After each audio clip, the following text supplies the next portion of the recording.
Okie dokie, I believe we are all the way live. Hello and welcome to my graveyard. I am your host of the evening, the Cemetery Man from Salem, Mass. Always taking names and kicking candy ass. I'm going to go here with you on Grande's Graveyard. Welcome back to another edition of the show. Super excited, as always, to be here, chicken back, relaxing, chilling with y'all. I've got my world famous cold can of Mountain Dew. Happy Thursday, everybody. And I'll be honest, I was thinking about, I had so many show ideas kind of running around the brain. And first I was thinking of maybe reviewing the Lindsay Baker set that I got, that Giallo set from Severin. But then I realized last week I did so many things revolving around Severin films, or we discussed in the video Nasties, Cannibal Man, Bloody Moon, of course, all Severin releases. So I was like, I don't want to go overboard on Severin. I've also been watching the Ju-On the Curse and, of course, Ju-On the Grudge films, which that episode will be coming up very soon. I don't know when, but that one will be sooner rather than later. And I was running through show ideas, and I finally kind of stumbled upon this one where I, in the past, reviewed all of the Romero Dead films. I did a Romero Dead retrospective, if you will, when I discussed the entire Dead saga, all the way from Night of the Living Dead all the way to Survival of the Dead.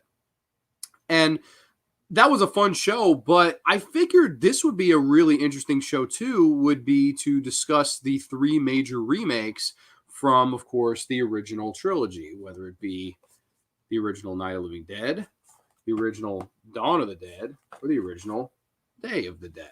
And I thought this would be kind of a fun topic for a show because, you know, I'm usually not the biggest remakes guy in the whole world. But tonight, we'll be talking about at least two remakes that I really do enjoy. I guess I won't spoil it, but we'll go through these one by one, and I'll discuss my thoughts on the remakes for these movies. AJ Zetro's in the house. AJ said, just had some popcorn chicken, ...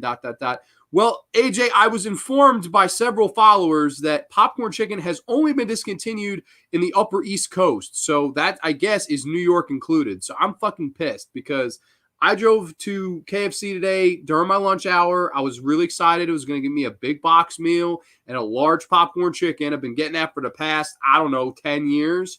And they were like, oh, I'm really, really sorry, but we do not have fucking popcorn chicken anymore. And I was like, what the fuck? You discontinued popcorn chicken? So I was pretty upset with that. But that's apparently only a regional thing. So I don't know. Please, somebody tell me this. This is even more important than the popcorn chicken, and people won't believe me, but I feel like it's the truth.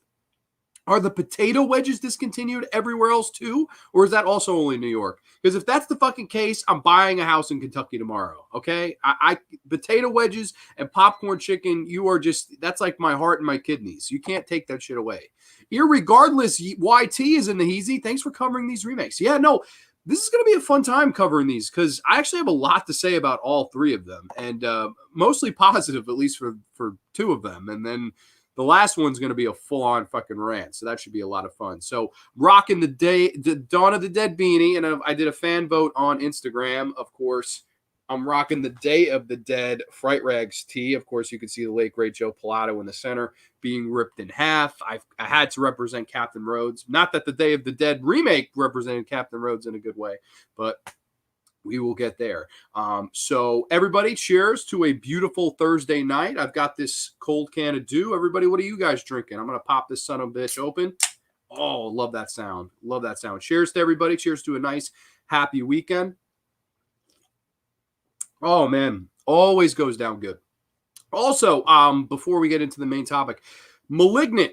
I will be seeing Malignant in the theater tomorrow night. I'm super excited, going with a big-ass group of people to see James Wan's film Malignant. I'm really excited. A new horror film, a new original horror film that I'm going to go support in the cinema. I know it's pretty crazy, but I'm hoping it's pretty good. The trailers look good. The poster designs have been insane. Like, they look like old school, like 70s Giallo posters. They're fucking incredible looking. It looks like it's going to use a lot of that red-black color scheme, which I really like. So, and I'm a huge James Wan mark. So, Really excited to see Malignant in the theater tomorrow. I may have a review up for that on the channel. I may not. I may just talk about it on the next show, but I will definitely let you all know what I thought of it. I'm also pretty excited for Last Night in Soho. That looks like a really, really good horror movie, of course, from Edgar Wright, who is a huge fan of course, that movie. And, you know, those are definitely the two horror movies for the rest of the year I'm looking forward to most. I know everyone talking about Halloween Kills and the fucking fact that it's going to be released straight to Peacock, too, as long as the same day as theaters, I believe. They're going to be released at the same time. I don't know. Not really buying into that hype at all. I'm kind of over here, kind of distant, but that's neither here nor there. I guess we can jump right into this.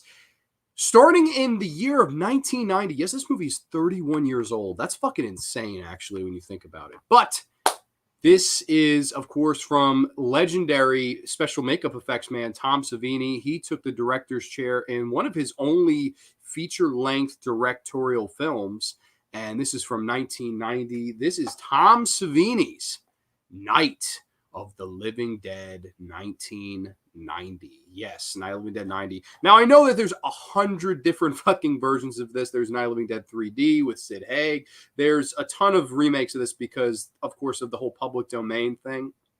And the reason that they wanted to make this movie initially was to finally get a payday for it. Romero, it was a long running thing for him that he was angry that he did not get the compensation because of course, this film, the original film right here, being a public domain movie. So this was, I know, a long time. This was available in anything. You can get this in any 2-pack. This is one of those most easy to find horror movies of all time because, of course, it's in the public domain. It may be the best public domain horror movie that it was ever made, in my opinion. And Romero was not happy that he could never really get his payday from it. So I think that's probably why they gave this the green light to be remade. Of course, with a bigger budget and with the blessing of Tom Savini at the helm. I can give a brief plot synopsis. When the unburied dead return to life and seek human victims, 7 refugees seek shelter in a house in the Pennsylvania countryside. But the group is at odds as how they should deal with the situation. Yes, Night of the Living Dead 1990. I really like this remake. I think this is like one of the better horror remakes out there. And the first thing that catches my eye, and when I went back to rewatch this a few days ago, it's the cast. I think the cast really makes this movie go from ordinary to extraordinary. I love this cast. I love how they work together. I thought this was the big improvement over the original film. And let's face it, aside from Dwayne Jones, who plays Ben in the original film, everybody else really wasn't a quote-unquote actor. You know, Judith O'Dea, weak performance, let's be honest. I mean, a lot of the performances around Dwayne Jones are weak in this film. That's probably the one gripe I had. But, you know, you think about it on you know, the other side, Romero, that was what he could afford. He had a budget of $114,000. He had mostly just his friends working on it. He would shoot it on Saturday, Sunday. So basically everybody would work their 9-to-5 job Monday through Friday, and they would do real guerrilla filmmaking. They'd film this on Saturdays and Sundays and go back to their everyday lives. So I get it. I mean, you were shooting 2 days out of the week for probably over a year and a half, I believe, with mostly non-actors. I understand how the performances in the original can be leave a little bit something to be desired. But when you look at this movie, you don't have a problem with that at all. And the first standout, I think, is Tony Todd reprising the Ben role that Dwayne Jones made famous. I adore Tony Todd. Tony Todd, of course, horror royalty, whether it be the Candyman, whether it be the Final Destination character, of course, Bloodworth. I really love Tony Todd. He's a great genre star and one of my favorite all-time actors. I just love his presence. And I love that to see him play a good guy for a change. Of course, we all know and remember him as Candyman, the great creepy presence he brings to the original Candyman. But I love him in this as Ben. I think, number one, he really looks a lot like Dwayne Jones. Like when you rewatch this and if you watch them back to back, you're like, holy shit. You could almost mistake Tony Todd for his doppelganger. Of course, you have Patricia Tallman as the lead Barbara, and they make this great change in this movie to make her far more of a stronger character and not the damsel in distress like Judith O'Dea is in the original, where Judith O'Dea is crying and whining throughout pretty much most of that film. Patricia Tallman is very strong and handles herself. And I really like Patricia Tallman. Of course, she was in films like George Romero's Night Riders back in the early 80s. And she's got voluptuous titties, baby, yitties, that they'll mock on Dream. People are sitting in KFC, daddy, and everybody outside drinking and smoking. And the Dream is inside laughing and joking with Patricia Tallman and her yitties, daddy. I'm sorry. I love the American Dream. And I love Patricia Tallman, especially her fine yitties. She does have short hair in this film, and I don't like it. I'm not a big short hair guy. What do y'all think about short hair? I don't know. I'm a little bit with short hair. Of course, Tom Towles is Harry Cooper. Tom Towles, I will never forget him in Henry, Portrait of a Serial Killer. In my humble opinion, next to Edwin Neal in the original Texas Chainsaw Massacre, Tom Towles as a supporting character, it may be just the scariest supporting character in a horror movie ever. Tom Towles in Henry is one of the scariest performances of all time. I know everybody gives Rooker his credit and he deserves it. But to me, when I was a kid, when I saw Tom Towles snap that kid's neck in front of his mom, I have a hard time watching that scene. I think Tom Towles is fantastic as the asshole Cooper. Of course, Bill Moseley plays the brother in a brief scene in the beginning. Of course, William Butler, more horror royalty. Of course, the writer of such turds as Return of the Living Dead 4 and 5. And of course, a Friday the 13th Part 7 alum. I love William Butler as a guy, and I think he does a good job in this movie. Of course, rocking the Steelers hat in this, which I always thought was awesome. Big Steelers fan right here. And of course, this was shot in Pittsburgh, so it gives it more of that homemade feel, just like the original trilogy did. Like there's something about Night, Dawn, and Day, the original three, that have this great homemade quality to them. And it's because they were shot in Pittsburgh. And I think that's the thing that Land of the Dead, Diary of the Dead, Survival of the Dead all sort of leave to be desired. And I don't mean this as a knock to anyone who is Canadian, but those films are very Canadian looking. I don't know how else to put it in a nicer way, but like the original three, and this one's particularly, they look and feel Pittsburgh, just like Martin feels Pittsburgh. It's very Monroeville. And like, I really appreciate that. I don't know why, but it adds so much more to these movies, I think. We got a couple comments here. Halloween Kills my cock. Oh, God. Yeah, no. Fuck Halloween Kills. Tom Savini is an underrated director. If I don't direct Friday the 13th, Part 13, he should direct it. Joonbug Films in the house. Yeah, no, I love Tom Savini. I love his Tales from the Dark Side work. The 3 episodes he did of Tales from the Dark Side are all classics. All of them. And one of them, Family Reunion, probably my favorite of the 3, star Patricia Tallman as the lead. So they have sort of a chemistry. And of course, in Night Riders, Patricia Tallman is in that, and Tom Savini is the lead heel. So it's funny, they go way back, like even to 8 years before this, Patricia Tallman and Tom Savini. And it's really cool to see him play as the director and she plays as the quote-unquote final girl. I really like that. The Undead of Night is here. Oh, good brother Tom. How are you, buddy? Savini's Night of the Dead is a great tribute to the original. I completely agree. I love this remake. We'll get into all the reasons why. I just wanted to gush about the cast because I love them. It depends on the woman. Some can pull off short hair. I think you can pull off short hair if you have a crazy body. Like if you have gigantic yits and a fat ass and smooth skin. And I'm not a big freckles guy. Lack of freckles, like, then you can pull it off to me.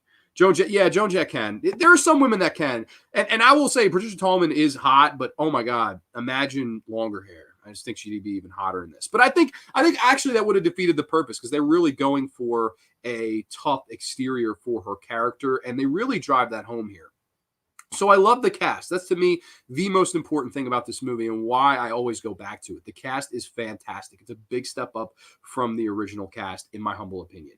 And I like the character arc of Barbara. I like making her more tough, whereas in the original, it's almost like Dwayne Jones is on his own in reality and in the film. It's in reality, he's the only one that could really act. And in the film, he's really the only one that we're like, okay, we're behind him. In this, I like the parallels a little bit more. Like Cooper's still the asshole. Ben is still one of the heroes. But I like the fact that Barbara's right in the middle of this. And there's a great scene where there are zombies breaking in and she's killing them and being uber aggressive. And Tony Todd, he comes out and says, "You are losing it, girl. You need to get your shit together." And she goes, "I'm losing it?" And she shoots the zombie in the head. She goes, "You tell me, I'll tell you, I've lost nothing since I've gotten here. The only thing you're all losing is standing in here screaming at each other like a bunch of 2-year-olds." And she keeps killing zombies. And she makes a good point. She really kind of warns them that you got to stop arguing. I get it. You don't like each other. There's the hostility. There's that clash in styles of, should we go down in the cellar or should we stay up here and board up? Of course, that conflict is still here. But I like that Barbara kind of calls out the social message of, if we cannot come together and band together as one in here, we will be eaten, consumed, and conquered by the zombies out there. And that's the brilliance of the original Night of the Living Dead and even the entire Dead trilogy. It's all about the horrors of the lack of communication between the people in the house. If we can all come together and stop arguing, maybe we can work through this. Maybe we can get the key to the gas pump and get to town. And there's the great motif of, we have to find the gas pump. So they're arguing, and people are progressively told, oh, you should look for the gas pump key. Oh, you should look for the gas pump key. Okay. Nobody ends up finding it. So there's the scene where they go out to the gas pump, William Butler, his girl, and which I will say that's one downgrade. I didn't like the one that replaced Judith Ridley. I like Judith Ridley far better than her. I thought she was but again, not a big enough part to really do anything. They get to the gas pump, and in the original, I always ask this, there's a scene where they shoot the lock off of the gas pump and nothing happens. In this one, of course, updated, if you shot at a gas pump, it's going to fucking explode. Boom! Tony Todd, wait! Fucking William Butler and his gal blow up. Really cool practical special makeup effects. I really enjoy the look of the zombies in this film. It's nothing drastic, but it feels a lot like the other three to me. Like, it's nothing like when you get to Dawn of the Dead, Zack Snyder's Dawn of the Dead, the design is a lot different. And even going on to Steve Miner's Day of the Dead, the look and design, I'm not as big of a fan as the zombie looks in here. And I think that this, in a lot of ways, I saw somebody mention this on Instagram, and I actually agreed. This is almost like an extended Tales from the Dark Side episode when you think about it, because a lot of the same crew was used. Tom Savini was used as a director. Patricia Tallman, the lead actress, who was in a big Tales from the Dark Side episode. It really does feel like that. It has that same, and this was right at the tail end of Tales from the Dark Side's original run before it was rebooted and called Monsters. I like that. I think it has that nice Tales from the Dark Side feel to it. I don't mean that as a knock at all. It still brings that creep factor. It's not as scary as the original. It's not as atmospheric as the original. I think the black and white in the original really adds a lot, whereas this is in color, so it doesn't have that same grit, that same creep. But I do think it is creepy in its own merit. But I like they blow up the gas pump, and there's a scene later when all is said and done, all shit has finally hit the fan.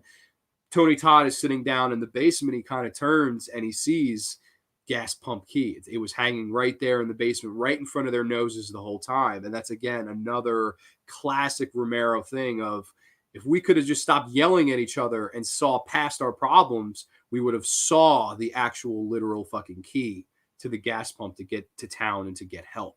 It's that one thing. It's that one lack that causes the entire thing to kind of snowball. Great stuff. That feels exactly like George Romero. And that's why I really see this as a great tribute. Like Tom was saying before, I think this is a great tribute to what the original movie is. And I think also, I'm a big fan of, if you're going to remake something, which I'm not usually in favor of, if you're going to remake something, make it your own in some ways and pay homage in the other ways. This is one of those remakes that does that. Was the Barbara character weak in the original? Yes. Let's make her strong here. Let's make her capable here. Does the original have the greatest cast? No. Let's get a better cast. Let's, definitely replace them and get real actors and actually shoot with a little bit bigger of a budget. It does the right things, and it still has the social message there, but I think in a little bit different of a way. Of course, everybody always talks about the controversial ending to the original Night of the Living Dead of Dwayne Jones coming out of the basement and getting shot by the people, and then another one for the fire. And the film kind of ends with those really bleak, almost like, gangster shots of these bodies being thrown into the fire and that creepy music as the credits roll.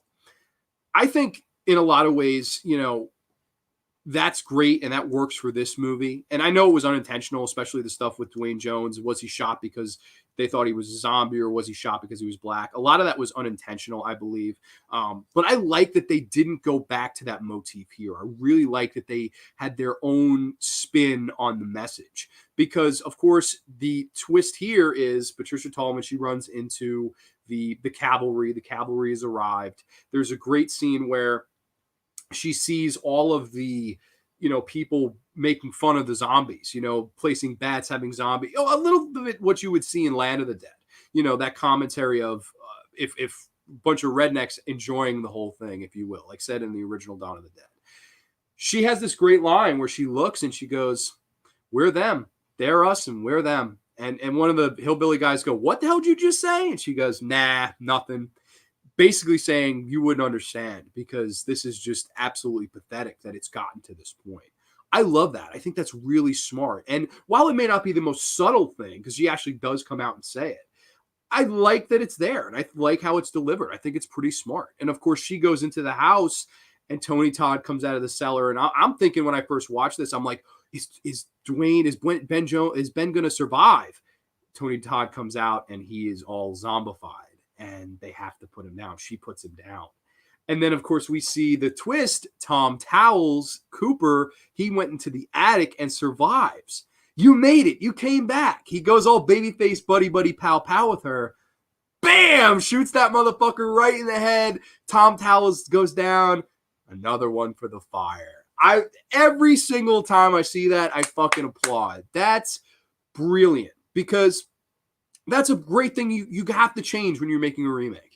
You could have done the same thing with the Ben character being shot versus, he was a zombie, was he not a zombie? You could have done that, but that was already done, and it was done perfectly because it was inadvertent.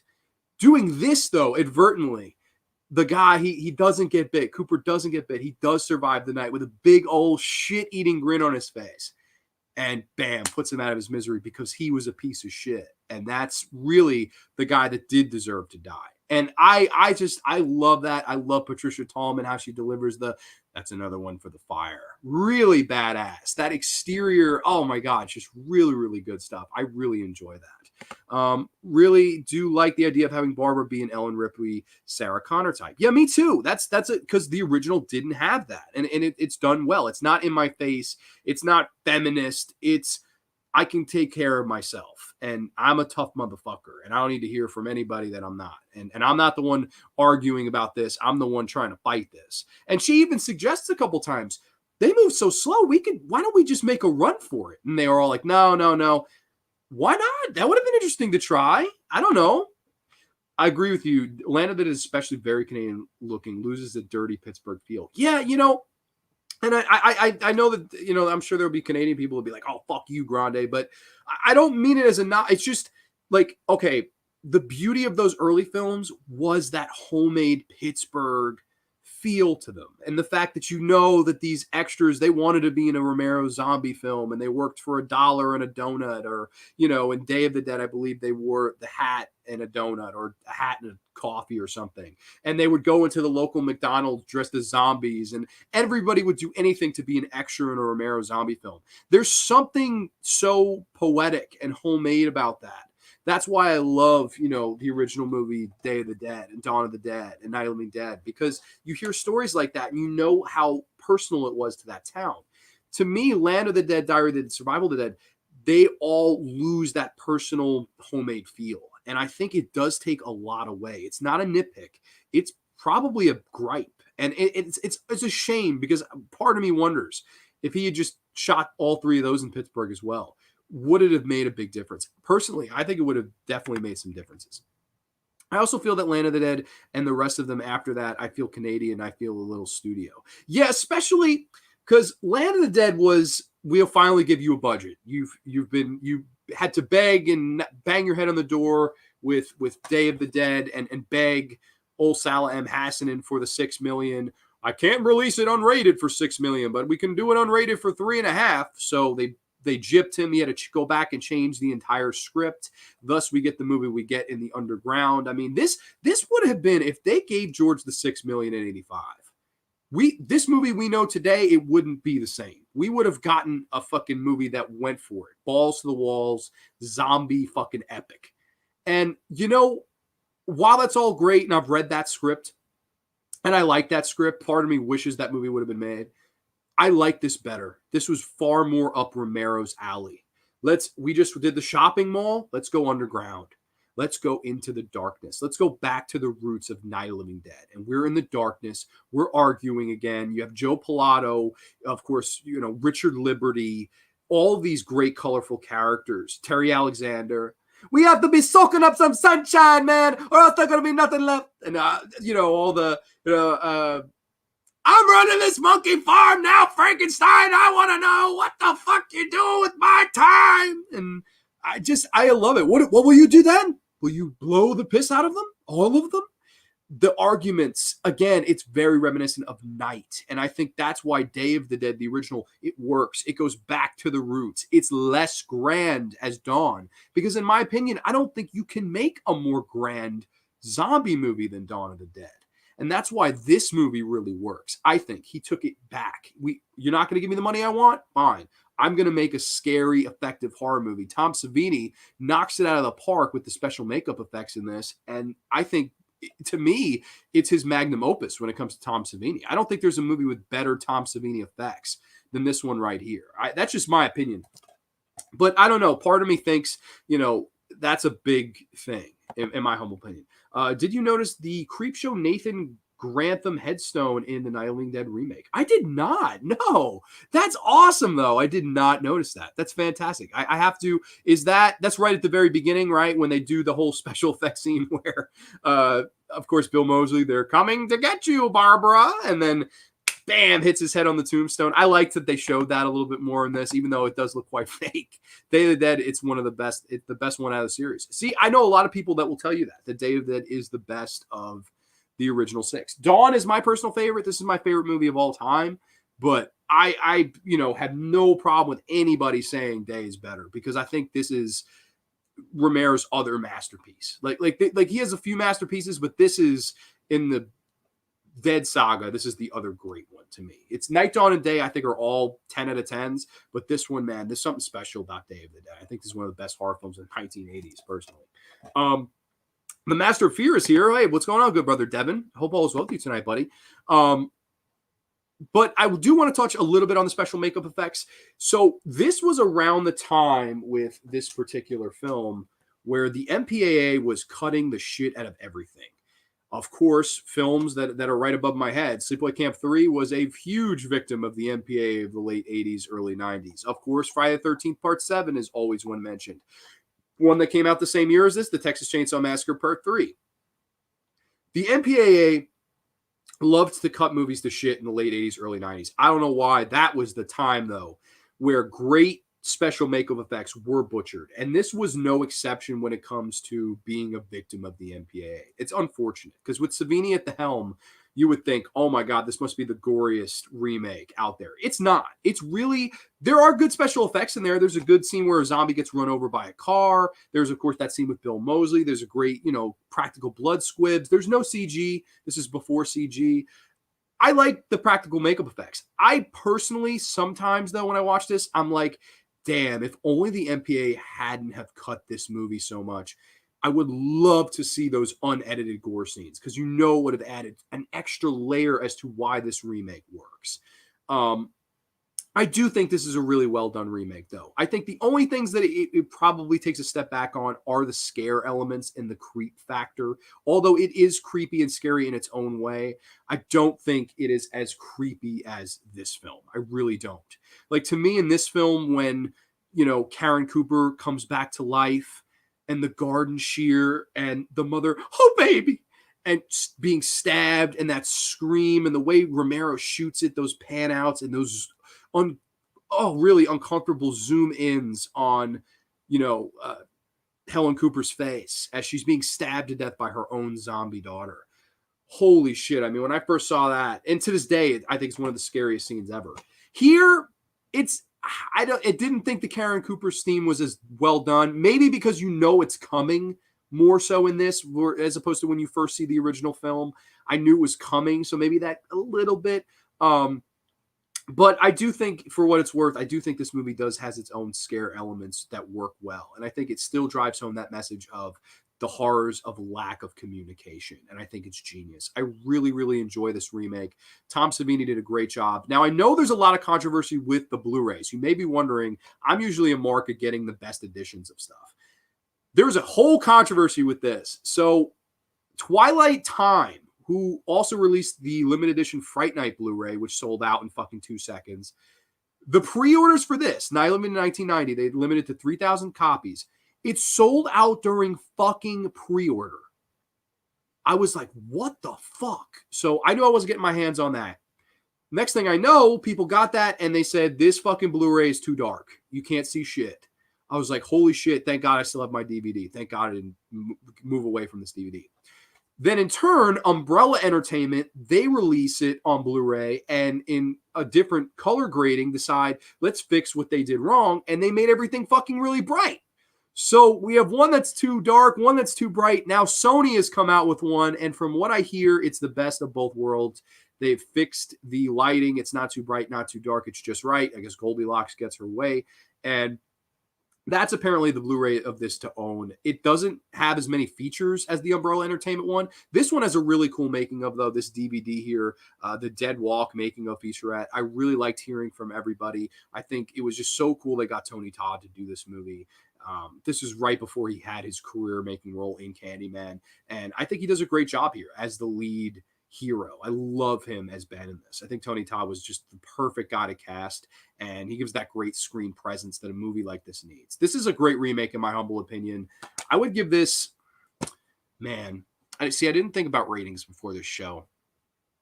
I'm going to come in at a solid fucking 8.5 out of 10. I really enjoy Night of the Living Dead 1990. I think it's the second best movie with the title Night of the Living Dead. It's only second to the original, but this is a damn good remake. And it's a movie that I go back and watch from time to time. And every time I watch it, I feel it's more and more in sync with that original Romero trilogy of films. So Night of the Living Dead 1990, 8.5 out of 10, a damn good remake. Couple of comments. Let's see. I think appealing to the teenage market in today's market is dumb. Most teenagers nowadays, at least where I'm at, see R-rated movies with their family. You know, I don't know, man. I think marketing and demographic, it's all off now because Hollywood is trying, at least right now, to sell somebody on what they know. Oh, they know the name Candyman? They'll come to see Candyman. Let's not don't confuse anybody. I think what happened was, and we can talk a little bit about this. I just want to actually take a sip of my Mountain Dew. Cheers, by the way, to everybody that wasn't here when I said cheers the first time.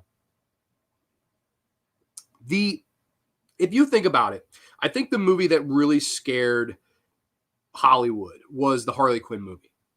And when I say that, I mean, I think by the title. I think, I'll never forget this. I was working at Comic-Con, and I saw the fucking poster for the Harley Quinn movie. And it was, I think, Harley Quinn and the Birds of Prey, or the, it's called Birds of Prey, or the Immaculate, whatever, Emancipation of fucking Harley Quinn. I don't fucking remember the exact title, the full title. But I saw that, and I'm like, wow, like, very interesting title. Why wouldn't you just call it Harley Quinn? You know, like we call Joker movie Joker. Why can't we just call it Harley Quinn? Whatever. The next thing I know, that movie comes out the same fucking weekend as Sonic the Hedgehog. And no pun intended, Sonic the Hedgehog runs circles around it. And I think Hollywood was like, holy fucking shit, we should have just called this Harley Quinn. And I think that's what scares Hollywood. It's the fact that we won't make our money unless the name is established. That's why you get your Blumhouse Candyman. That's why you get your Blumhouse Halloween Kills. That's why you get all of these other movies that are banking off an established name. We can make Star Wars 7, 8, 9 because it's Star Wars and we know the people are going to go see it. That's the thing. And I really do think that Harley Quinn movie, that changed the fucking game when it comes to Hollywood. And I don't think they will ever take a chance on a title like that again. I think that will be the last time, because I still to this day don't know how Sonic did it. I love Sonic. I thought it was a great movie. But if you had told me 2 months before that, when I was working at Comic-Con and I saw that billboard and I saw every motherfucker cosplaying as Harley Quinn, if you told me Sonic the Hedgehog was going to kick its ass in the box office, I would have told you were nuts. and it stomped the immortal fuck out of it. So it's absolutely unbelievable. But that to me is the thing, Ty. I think they bank off establishment. I would say this is one of the best horror remakes. I agree. I really enjoy Night of the Living Dead 1990. And I think we're going to get to another really great horror remake next. I'm going to get through all the comments first, though. That's my big problem with the special edition DVD companies. They're always messing with the quality of film. Sometimes the lighting in a film creates an atmosphere. When you alter it, you ruin it. Yeah, no, that's the thing with Madman. For years, I think people should still stick with the Anchor Bay DVD because it still has the original color grading. When you mess with the fucking color grading of a film, you could ruin the fucking film. Like, I have the criterion of Mirror, and I love that movie. That's a masterpiece, but man, they should not have fucking touched the color grading. They made it look very much more cold, and they took all the warmth out of the fucking film, and it takes a little bit away from the atmosphere in a film that relies on atmosphere. So I don't know. That's why I'm partially too. I'm going to start doing this more often. At least I say I do. I'm going to wait to hear reviews for Blu-rays now. Like, I don't want to fucking be disappointed, spend $40 on a special edition blue, and then, oh, well, we changed the color grading. We fucked that all up. Sorry, but there's some extra features, and, oh, we gave you a little mini poster. That will piss me off if they fuck up the color rating. 9 out of 10. That's a great rating. I gave it 8.5 out of 10. Dead Central's in the hazy. Dead Central, I saw your video on Day Gone, and it was fantastic. I love Day Gone. That's one of my favorite Stuart Gordon movies that nobody ever mentions. That's another Blu-ray that goes for bread. But Day Gone, really, really good horror movie. Highly recommend. 20th anniversary of it this year. I was going to do a show on it, but whoever my guest was going to be, I forget I think it might have been Elm Street Warrior. He was busy that week, so we couldn't do it, unfortunately. But eventually. Ryan Larkin's in the house. Ryan, how are you, good brother? I know you're excited for Spider-Man. And I know you saw the Spider-Man PS5 trailer today. Very cool stuff. Hope all's well with you, buddy. Cheers. And here's a message to Hollywood. Subtitles are more important if you make a sequel. Yeah, definitely. Now I got the song stuck in my head. Oh, shit. Blumhouse, I see that logo at the beginning of the movie and immediately lower my expectations. Yeah, no, because I think the thing with Blumhouse, I think he's more of a businessman. There's no heart to a lot of those movies. And I had Don on an episode, a while back, I think back in December, the Black Christmas episode. He said there's one difference between a guy like Roger Corman and Blumhouse, and that one word is heart. Blumhouse doesn't have that. Blumhouse is just looking to make a payday. He's looking to fucking sell. I get it. That's what producers do. But, it lowers my expectations too, Ryan. Like, that's the thing. If I'm excited for something, I want there to be some heart behind it. I want them, and we'll get into heart because that's in the next movie I talk about. There's a lot of heart. I would love to be able to make a zombie film that's original. Well, it would be completely original idea because zombies, but you know what I mean. But I think Hollywood would want that. Hey, man, I would sign up for a Devin Master of Fear zombie movie any day of the week. I would absolutely love that. Thanks, dude. Anytime. I thought that was an awesome video. Everybody, if you haven't seen Dead Central, granted, Dead Central has like thousands of subscribers. So I feel like, the little kid in the back, subscribe to the big singer on stage. But I don't know. If you haven't seen his channel, check it out. It's really, really cool stuff. Also, another channel I want to give a quick shout out, Rainbow Fright. She does excellent stuff, man. She just won Horror Tuber of the Month. Great stuff. She is so talented. She did a great review today on Orphan. I watched it during my shift at work. Don't tell my boss, but I did, and it was fantastic. Blumhouse is a marketing guy. He knows what sales and marketing people, I said it in the Jaws stream, do not know how to make movies. Yeah, no, it's a shame. He's just trying to sell you something that you already know the name of. And it turns me off after a while.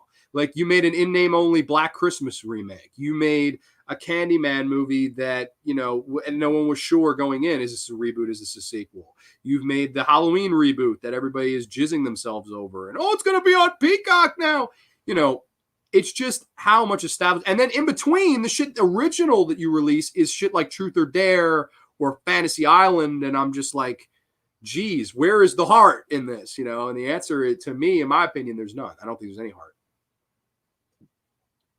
But moving on into our next film of the stream.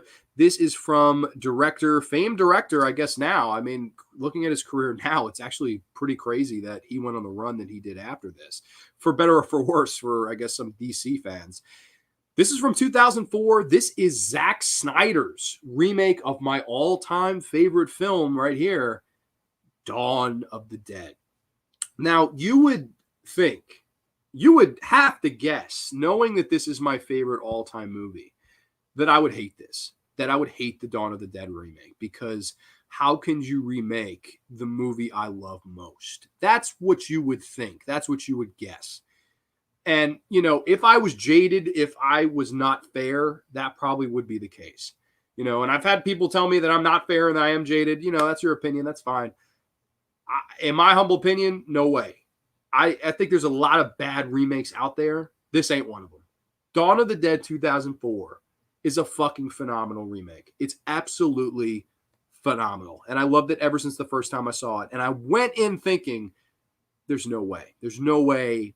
There's no way. I mean, I grew up on Dawn of the Dead. I slept, and breathed Dawn of the Dead, the original with Ken Foree and Scott Reiniger, David Emge, Galen Ross. One of my favorite movie ever made.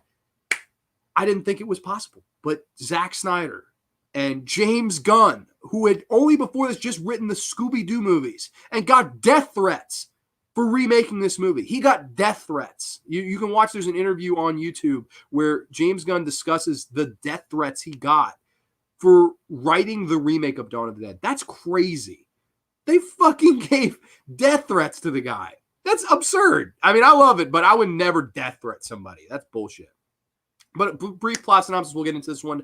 A nurse, a policeman, a young married couple, a salesman, and other survivors of a worldwide plague that is producing aggressive flesh-eating zombies take refuge in a mega Midwestern shopping mall. Yes, Dawn of the Dead 2004.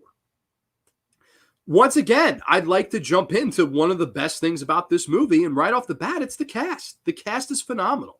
We have Sarah Polley as the lead.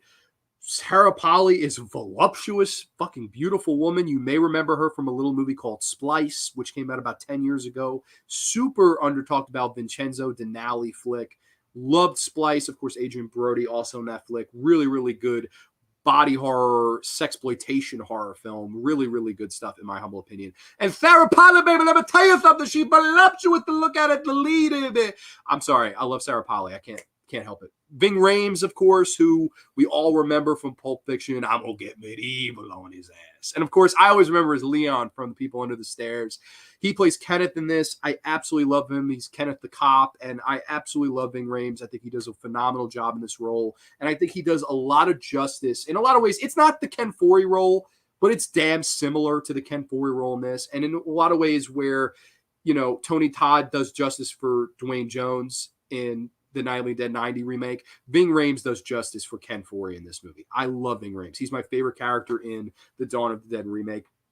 You have Jake Weber as Michael. He's, again, another good heart actor of the film. Mekhi Phifer as Andre. Michael Kelly as CJ, who grows on you. Of course, I always thought this was funny. Kevin Ziggers and Lindy Booth as Terry and Nicole, respectively. Those two were also in the original Wrong Turn. Now, the reason I mentioned that was right before this came out. Wrong Turn was a year or so before this came out. Lindsay Booth and Kevin Ziggers, they're the first two to die in the Wrong Turn movie. Fast forward, they're one of the last two survivors of this movie. Thought that was pretty cool. I was like, part of me thinks the producer saw Wrong Turn and said, these two that died at the beginning here, we'll make them survive in our movie. I don't know if that's what happened. There's no proof, but in my brain, that's how it works. A movie shot back to back, same fucking actors. They both are boyfriend and girlfriend in both movies. One, they die first, and the other, they die last. I just thought that was absolutely wild. Wow, I missed a lot of comments. Hold on, let's go back. LO, it's really nice kill count and metal, but if you like those, you should come by. Yeah, absolutely. Death Central does great stuff. A lot of people say the original ideas are kind of dead, but I don't think that. I think Hollywood just needs to take a chance. You know, I agree with you, Dev. I don't know if Hollywood is willing to take that chance. Like, why, like, okay, how many Hellraiser sequels have there been? Why are we rebooting Hellraiser? It doesn't draw. Nobody's interested anymore. We've said all we wanted to say. Candyman, I get it. Candyman, you had 2 lackluster sequels. Let's reboot it. Why not? We have nothing to lose. And it was a big hit. It goes to show you, Devin, that people want that next big thing. They want that next big slasher movie. The new Candyman really, from what I've heard, is not really a slasher movie. You know, it's a lot of the shit is off screen. So that's a letdown for people that are going to see a fun slasher movie. But it goes to show you that shit like Terrifier should have been in a theater. You know, whether you like Terrifier or not. Laid to Rest, the original Laid to Rest, should have been in a fucking theater. I'm sorry. It's the truth. Leslie Vernon should have been in a fucking theater. Ugh, I don't know. It frustrates me. I'm sorry. Sometimes making a movie is like jumping into a volcano and crawling out of it. You're a little bit scared, but you keep doing it because you have the passion to make that movie. Definitely. Yeah, no, and it takes a crazy bit of that, man. Zack Snyder trauma flashback. Yeah, we'll talk about Zack Snyder's other movies for sure. But I'll go on a limb and say this. I think this is Zack Snyder's best film. I really do. And people will be like, what the fuck are you smoking? But I do. I think it's his best movie. 2004 Dawn of the Dead is a really great remake. Probably Zack Snyder's best movie next to 300. Okay, I could see that. I love the Dawn remake, stays true to the original, but adds some humor. It adds some humor, but I think, too, it never gets too goofy. Like, there's not so many laughs in it. And you know, you can look and turn around at, you know, Batman versus Superman and shit like that. Like, the tone difference is crazy. Like, it really is. I think the tone here is perfect. I love the tone of this remake. There's even death threats to William Wyler when he made Ben-Hur in 1959 because it's a remake of a 23 film. There's always those crazies, and I love the original, don't get me wrong, but you just don't death threat somebody. You're fucking crazy if you do that. That's wrong. I'll edit a little bit. I'll still be listening. Oh, thank you. I appreciate that. I know they originally asked Tony Todd to play the Ving Rhames role, but he was unavailable. I did not know that. I didn't know that at all, but great. It's great that they got Ving Rhames. Like, Tony Todd got his chance to shine in the 1990 film. I think the difference between the Ben character and the Ken Foree character, it's that harder exterior, it's that tougher exterior. And I think Ving Rhames has a far tougher exterior than Tony Todd, in my humble opinion. And I love Tony Todd, don't get me wrong, but I think for this particular role, Ving Rhames was the better option. I really do. I love Ving in this movie. It's on remake shot in Canada, but it isn't noticeable. Yeah, no, it's not. I believe the film takes place in Milwaukee. I believe that's where it's in Wisconsin, technically. So, you know, it doesn't feel like it at all. It does have that classic early 2000s filter of, and Day of the Dead remake has this even worse, where it's that saw filter, that green, yellow, where it looks like somebody wiped their ass with the film stock before they filmed it. Like, it does have that yellow, green look, especially Day of the Dead. This one, not as much. But again, you're right. It doesn't feel like it's shot in Canada. Love the Dawn remake too, and how they used great songs like Disturbed, Down with the Sickness, and Johnny Cash's The Man Comes Around. What a great intro to this movie.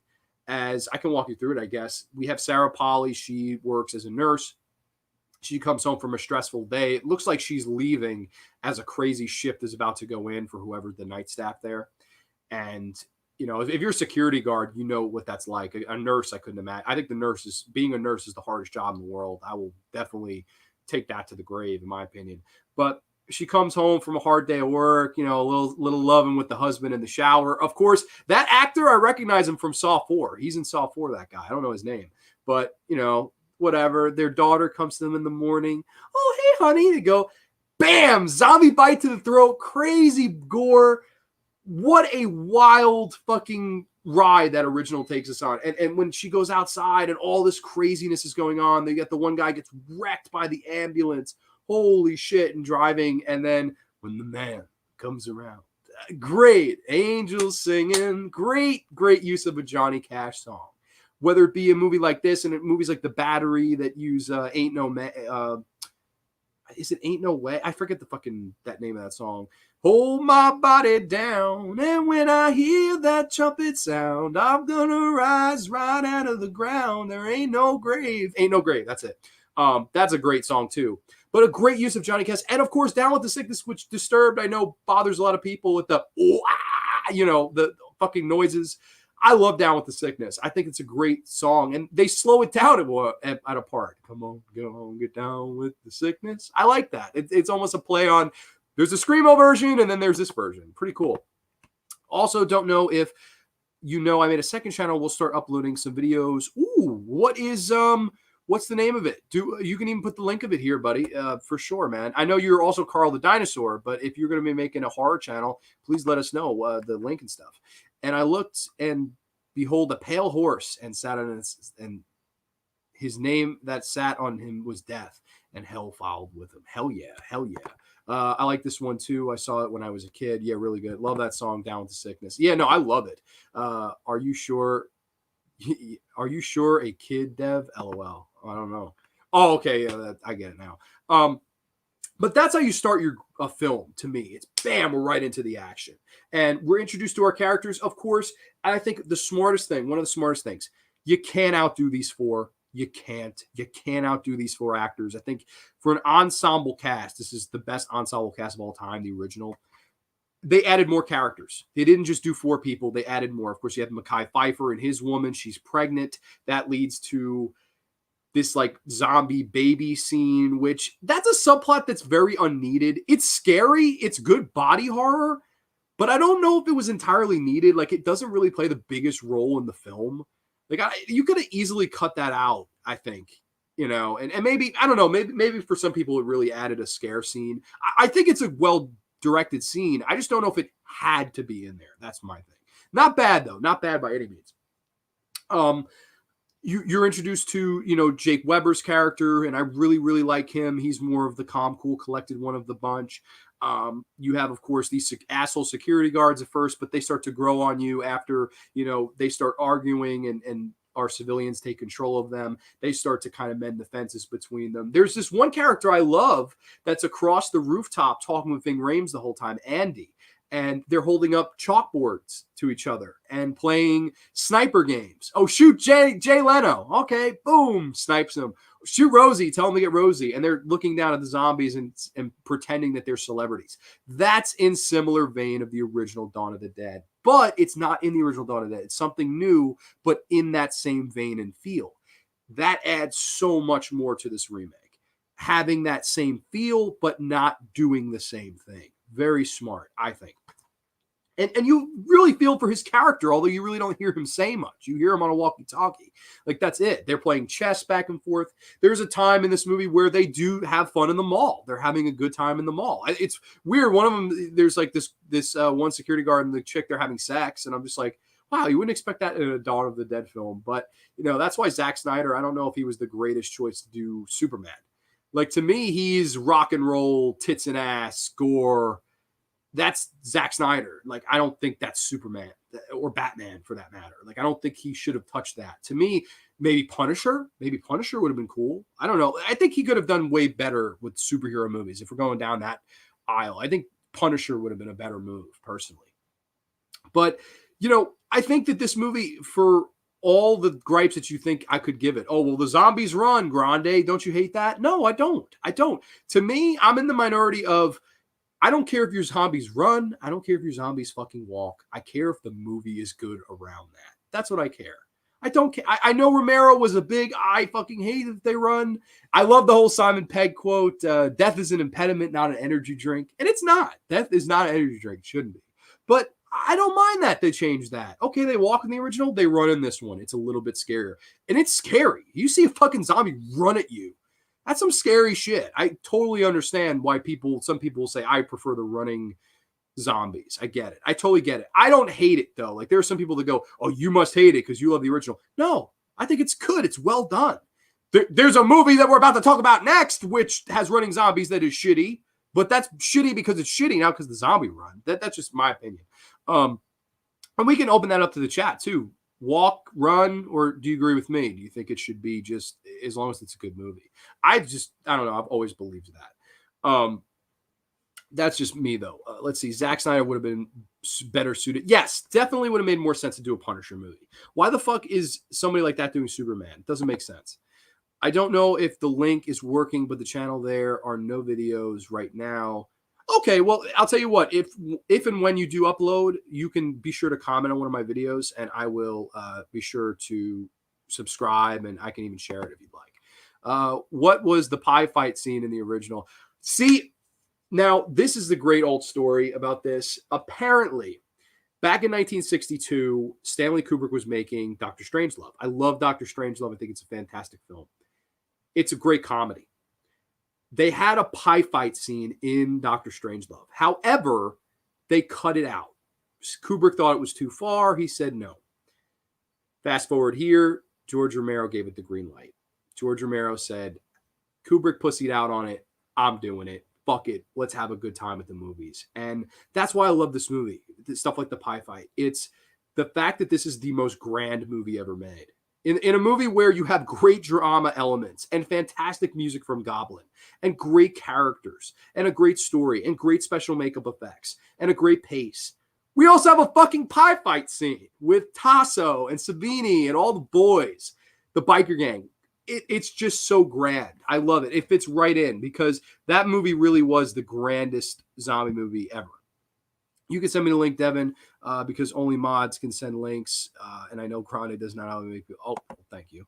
Running zombies are insane. Yeah. You a fan, AJ, or you're not a fan? I don't know. I know there are people that feel very passionately one way or the other. There's also the people that go, running zombies are way better than the slow zombies. Slow zombies aren't scary at all. I know that. I've heard that a million times. Watch Night of the Living Dead, though, the original. I don't really agree with slow zombies aren't scary, but that's just me.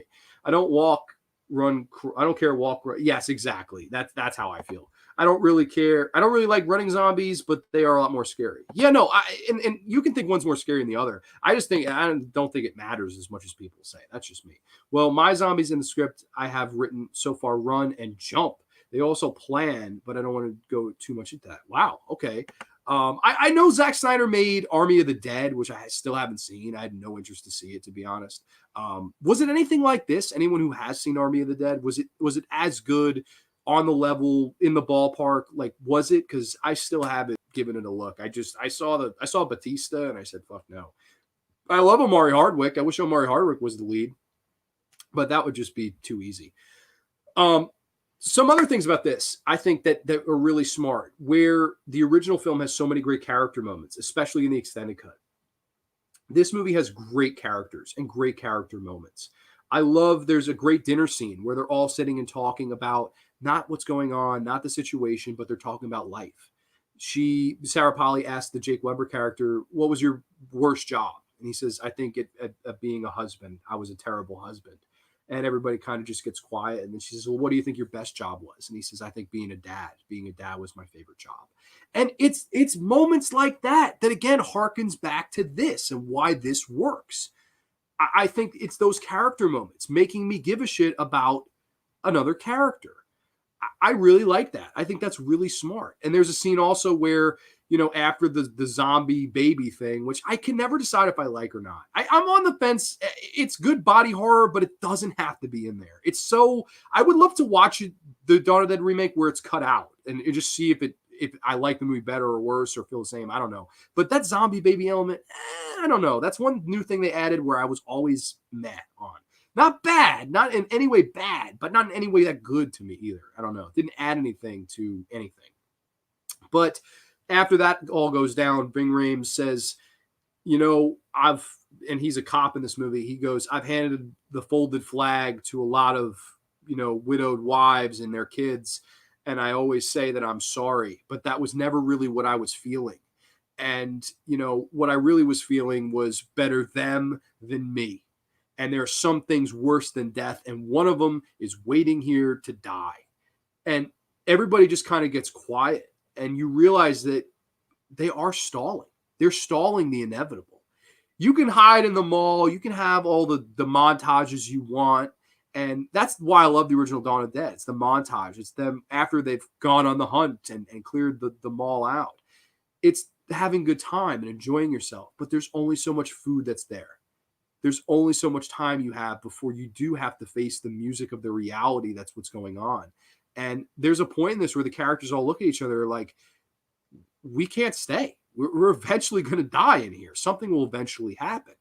And they get this whole crazy plot to, of course, get these armored trucks and board them up and try to drive to one of the asshole characters' boat and go to an island where maybe there won't be zombies that they can, in a similar vein to Day of the Dead, where they want to soak up some sunshine and possibly go somewhere where there's not people.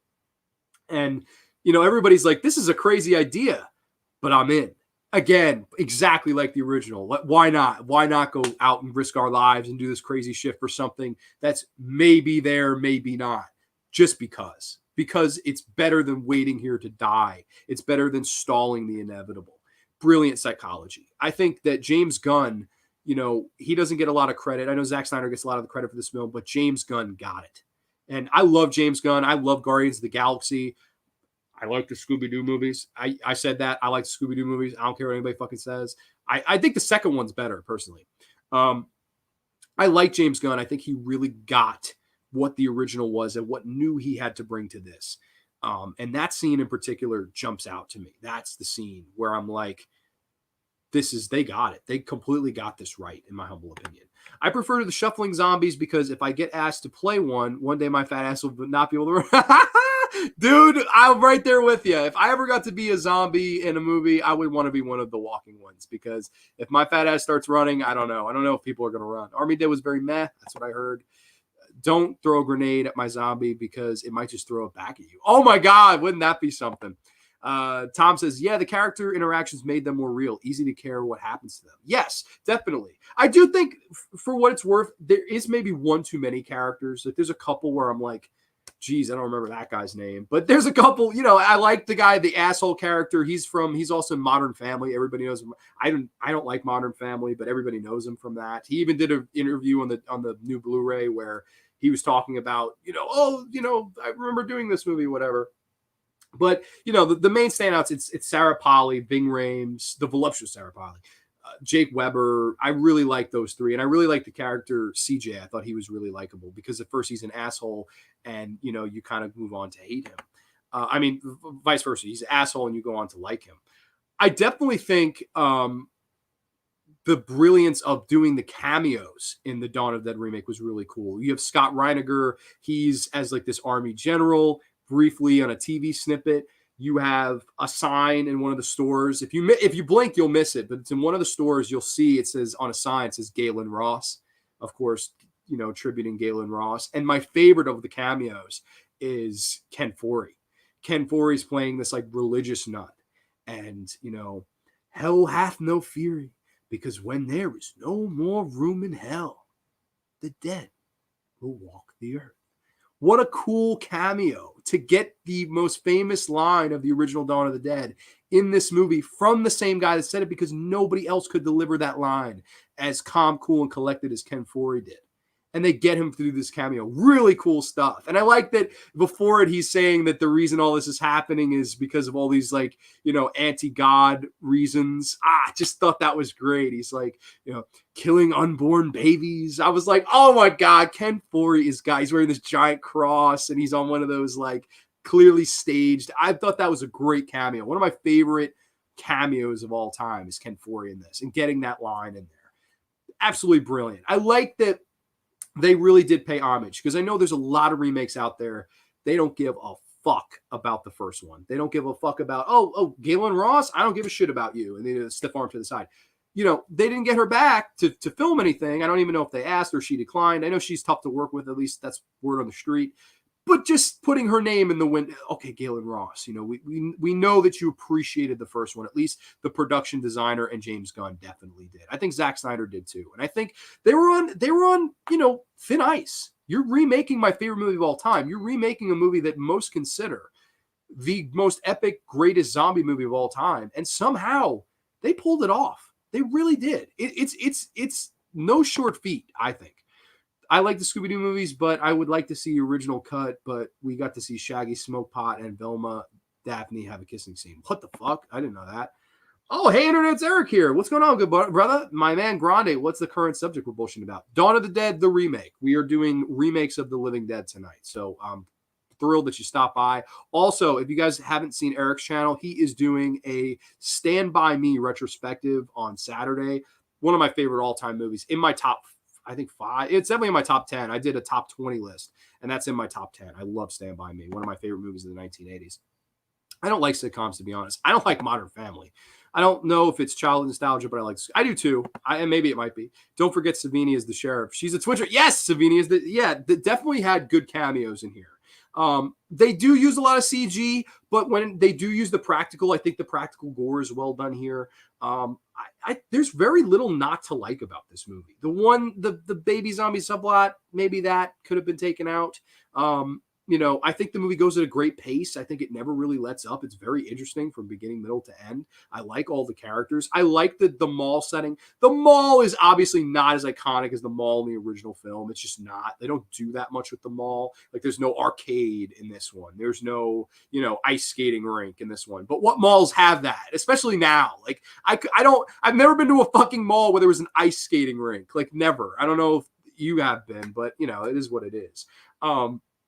It's hard on that front, but I really do like this movie. I think it's a really, really fantastic remake. And I think that Zack Snyder proved all the haters wrong. And, I know definitely there are a lot of people that were probably like, went into it hesitant. And me included, especially with Dawn, I went in hesitant. I was not by any means thinking this is going to be great going into it. But when I walked out, and that's what people would say I'm jaded or whatever, I beg to differ. Look at my thoughts on this. This is a remake of my favorite movie ever. And I think it's fantastic. I think this is a great remake. I'm going to come in with another solid score. I'm going to come with a 9 out of 10. I really enjoy Zack Snyder's Dawn of the Dead. I really like this movie. I think it's a fantastic horror remake. And I think in a lot of ways, it's the only remake of Dawn of the Dead that could have been made, that could have been justicely made, because it could have went horribly wrong. Let's face it. We'll talk about horribly wrong when we get to the next movie. But I love this Dawn of the Dead remake. I think it's really, really good. I eventually would like to pick up that Blu-ray from, I think Shout Factory put it out. I think Shout Factory did a special edition of this with a lot of features. Really cool. There's a good making of featurette on YouTube, which I watched in show prep. Really cool making of featurette. I really like the Dawn of the Dead remake. One of my faves. I actually prefer both Night and Dawn remakes over the original. Wow. That's a bold statement. To me, like these three, I think they're untouchable. I really do. I think this is arguably the best, horror trilogy ever. Like trilogy period ever. This is right up there. It's the original Star Wars trilogy. I mean, when it comes to trilogies, it's hard to touch those three. I think these are all 10 out of 10s. I really do. But considering that you remade 10 out of 10 movies and got 2 movies that I really like in Night and Dawn remakes, that's fantastic. I really like those remakes for sure. And I'm not a big remake guy. I mean, I'll go down the line of remakes I fucking can't stand that even most people like. So is what it is. Would you rather be a survivor in a zombie movie or a person in the background who's just getting eaten? I would rather be a survivor. I would love to be a survivor. I'd be like, Grande survived that shit. Yes. I would love to see that. 8 out of 10. Okay, that's cool. That one's is in my favorite zombie movies. I'm not big on those normally. Oh, no doubt. Okay. Thanks for the Stand By Me shout out. It's on Two Beer Losers channel. Much appreciated, dude. Dude, anytime. Absolutely. I prefer the Night remake because of how much better Barbara is. Yeah, no, and I talked all about that. I definitely really like Patricia Tallman in that. I think she does a great job. I like the Night remake a lot. I give the Night remake an 8.5 out of 10. I really like that one. Oh, boy. So it's over an hour of me being positive. Now we move on to the final film of the evening. Holy shit. Well, I guess we can do a little bit of a promo for this. In 1985, George A. Romero brought us the darkest day in horror the world had ever known, in Day of the Dead. But in 2008, Steve Miner took the darkest, smelliest piece of shit the world has ever known. Day of the Dead 2008. What in the fuck?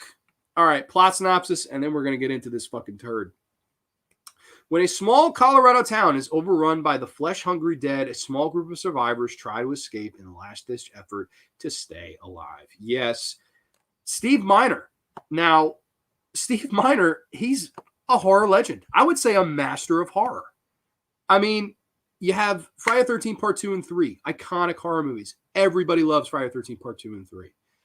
Move on a couple years later when he made the movie that he really wanted to make, in House from 1986, of course, starring William Catt and George Wendt. Love House, one of my favorite 1980s movies. It's goofy, it's cheesy, it's fun. It's a wonderful movie. I love the soundtrack, the humor, the story, the heart. I absolutely adore House. Of course, movies like Warlock, starring Julian Sands. Lake Placid. Steve Miner is a horror master, in my opinion.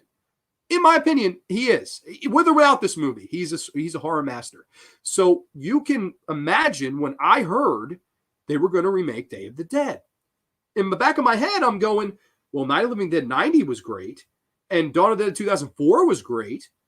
Who's to say that Steve Miner making 2008's Day of the Dead won't be great? I went into Day of the Dead the most optimistic of the three.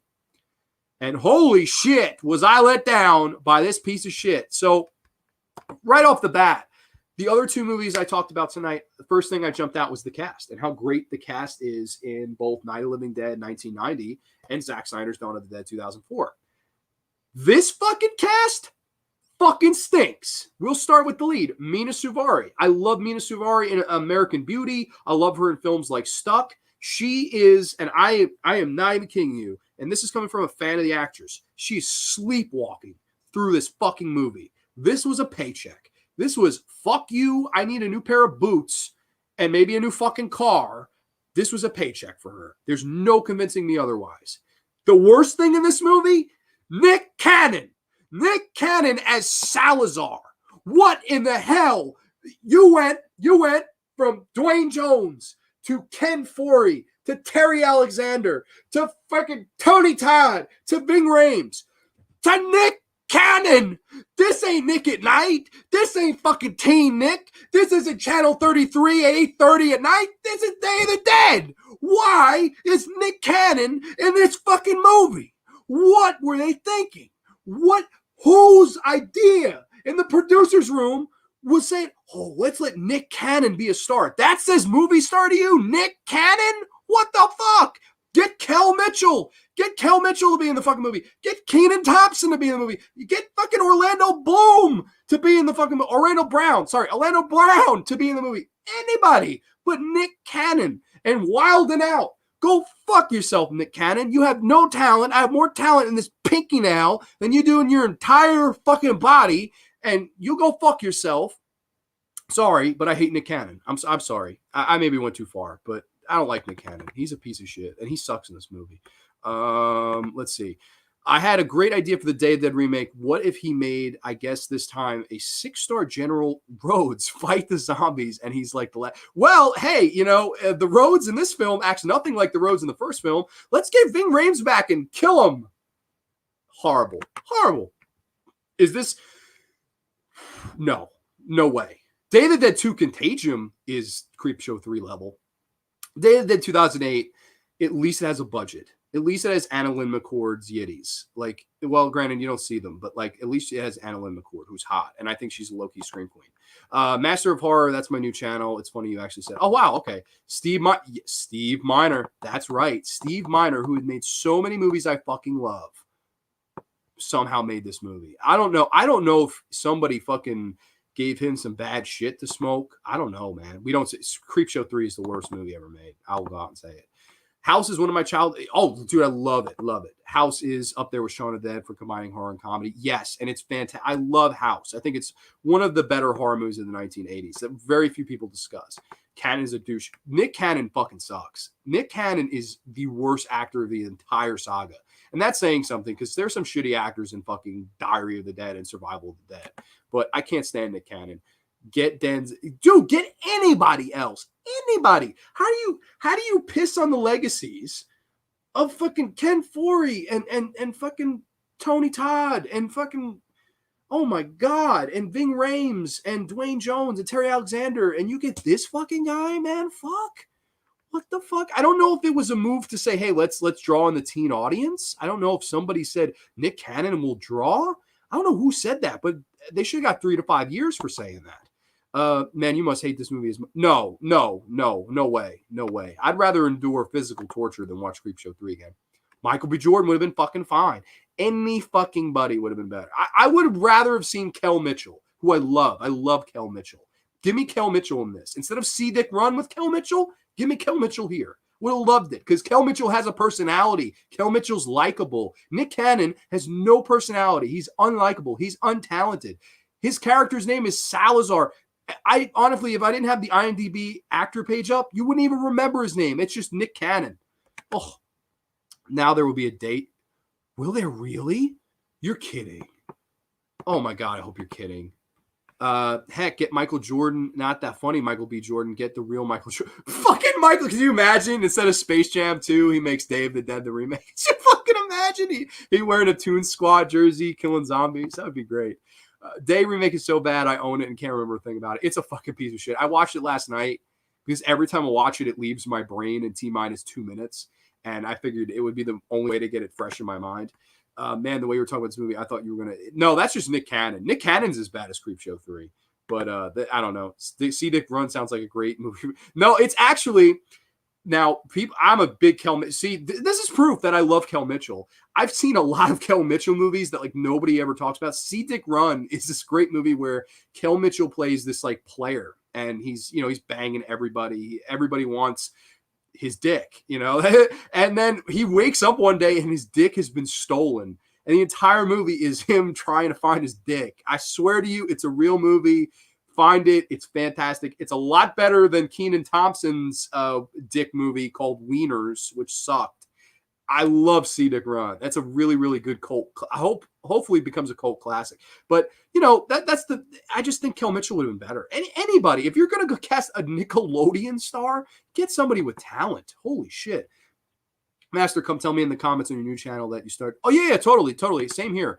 Nick Cannon, it's just about as good as what I did in the toilet today. Yeah, he's about as good as shit. So Creepshow 3 is forever my arch enemy. But Day of the Dead 2008.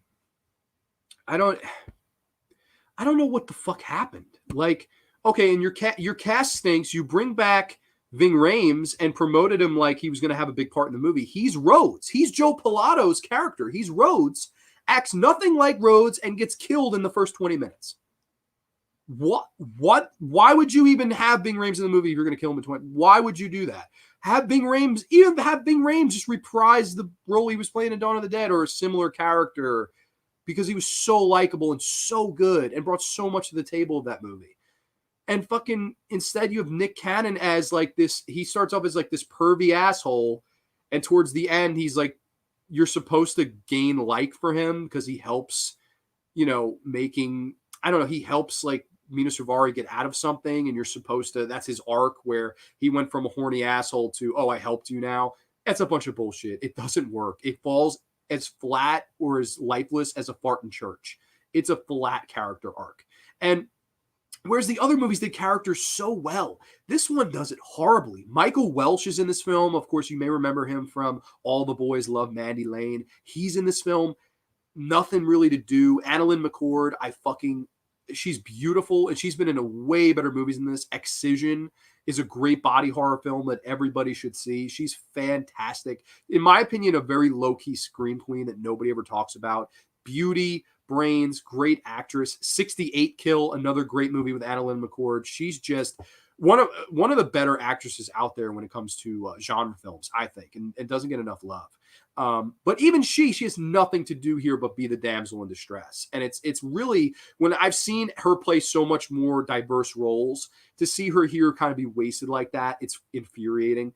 Of course, you have the famous thing with this movie where everybody discusses the vegetarian zombie, where you have this character, he's sort of the bitch character. I'm a vegetarian. Oh, I'm riding in a car with a girl. Oh, is something going to happen? That's the character. He's like, why did you ask me? Would you want me to drive because I'm a man? Fuck you, dude. Fuck you. Fuck your fucking vegetarian zombie diet. I hope you fucking choke on kale and fucking die. That's what I hope. To the character. With respect. Because kale is fucking terrible. You can pound all the salt you want on kale, but it's fucking shitty. And you need to look in the mirror and tell yourself that. You can look in the mirror and say Candyman 5 times. You can look in the mirror and tell yourself Beetlejuice 3 times. But the real thing, baby, you got to look in the mirror and you got to say kale sucks, daddy. To all you vegans, vegetarians out there, kale fucking stinks. You have that in there. It's terrible. The special makeup effects are all CGI. I do not think there is any fucking practical gore in this film. It's very limited, if so. This movie is an hour and 25 minutes, but it feels like 2 hours. It's so draggy, and nothing really happens in this movie. Like, I can walk you through the movie in 2 seconds. Mina Suvari starts at a roadblock. She drives home to see her mother. Her mother's sick. We obviously know she's going to be a fucking zombie. They take her to the hospital. Everybody in the hospital turns. The brother's in a radio station. She goes to get him. They wind up going back to wherever the fucking virus originated, and that's where the movie ends. Like, nothing happens at all. Like, it's just a nothing movie. There's not one great memorable kill. There's not one great memorable character. There's not one great memorable line. It's just, I don't know, man. It's so flat coming off the other two, because whereas Night of the Living Dead 90 did everything right with its characters, and Dawn of the Dead 2004 had a great heart to it. It had great characters brought on and brought to life by James Gunn and Zack Snyder, respectively. This, it's just so flat. And it's bizarre that Steve Miner directed this, because you look at House. House has a great personality and heart and charm to it. I think that's the thing with Steve Miner. A lot of his films have a charm, whether it be Warlock, Lake Placid, the Friday the 13th movies he did. He has a great charm as a filmmaker. There's no charm to this movie. It's just so bland. It's so blah. And the designs of the zombies are terrible. This movie looks like shit. I don't know who the cinematographer was, but he's probably working for Lifetime now, making original Lifetime movies, because they're fucking horrible. It looks like shit. It looks like a Saw film. It's shot like that same like green shitty scope, and it's fucking terrible looking. It looks like a piece of shit movie to me. The zombies in it are very unmemorable. It's just, there's nothing to this movie. It's just such a piece of shit. And it's really an only in-name remake only, because of course, the original Day of the Dead, they're all in the bunker underground and arguing. And, you know, by my calculations, it's 400,000 to 1. And I'm going to blow the piss out of them. Will you? Will you blow the piss out of them? All of them? Dr. Frankenstein and fucking Terry Alexander, and we ain't getting paid at all, and all the Greg Nicotero and John Amplis, and the great cast and the colorful characters in a bunker. Somehow you made characters be colorful and fun and energetic in a bunker. You somehow did that.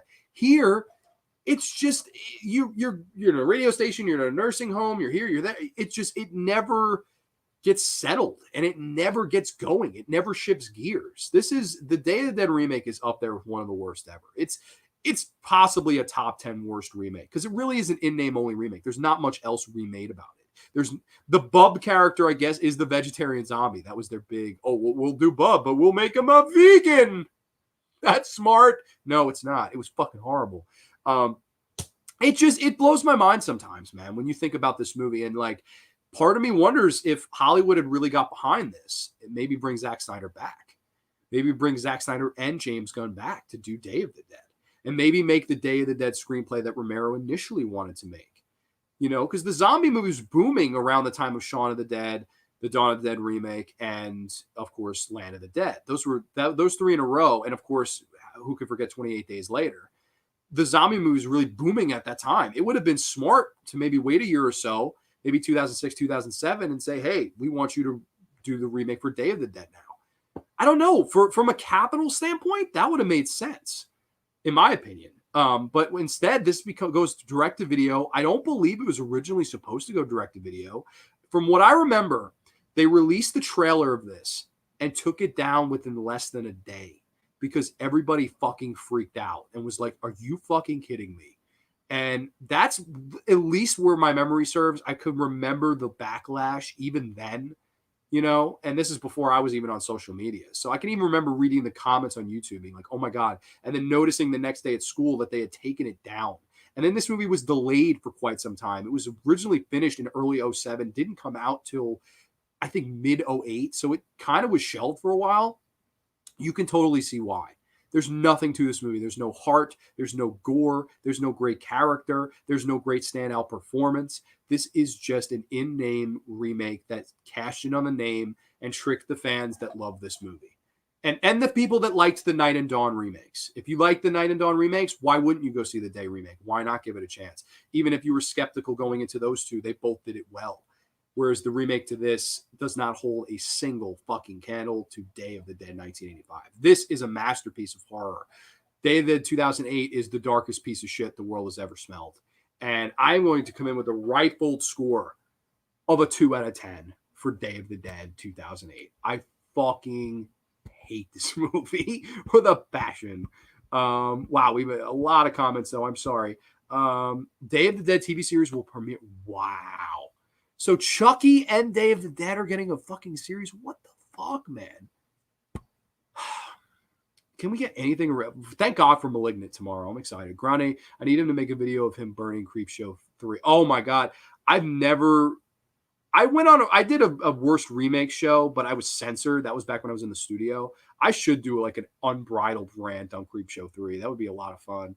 Cannon sucks balls and life and in the movies. Yeah, fuck him. He's an absolute pussy. I cannot stand Nick Cannon. And he shames all of the great actors in these remakes, originals, and Dead Saga that came before him. He is easily the worst actor of this entire saga. I just Googled it. The Day of the Dead TV show is 6 teenagers must survive the zombie apocalypse. Because that sounds exactly like Day of the Dead, the original. Fuck. What vegan zombies? They eat what, trees? They don't eat people. Oh, we're so smart. It's horrible. Kale salad is a good source of fiber. You'll drop a 2-foot log. I shit fine. I'm good. Kale is fucking disgusting. I don't understand why anybody likes kale. Day series sounds like Walking Dead MTV style from Canada. Fuck. Just when you thought it was safe to watch a zombie TV series on fucking Day of the Dead on fucking sci-fi. Fuck. Walking Dead TV show. Are you asking my thoughts on it? My thoughts on The Walking Dead. I loved the first season. And I think what happened was, I don't know whose decision it was or who's fucking pissed him off, but Frank Darabont left. Frank Darabont, of course, who did The Shawshank Redemption, The Green Mile, The Mist. Love Frank Darabont.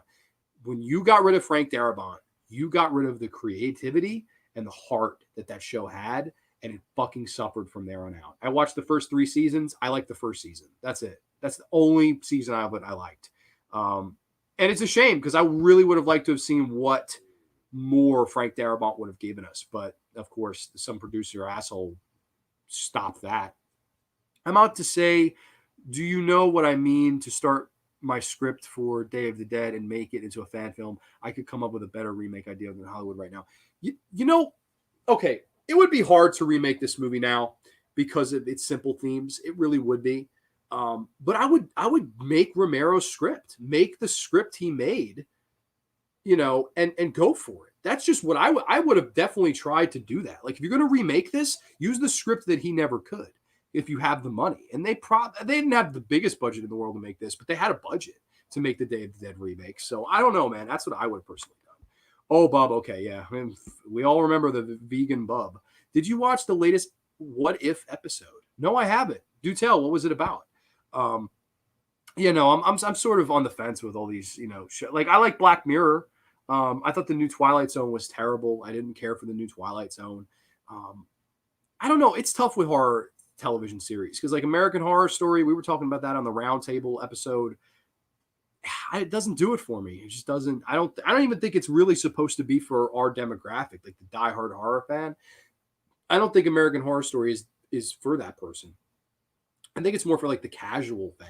That's at least how I see it. It never drew to me because I watched it and everybody told me I'd love it.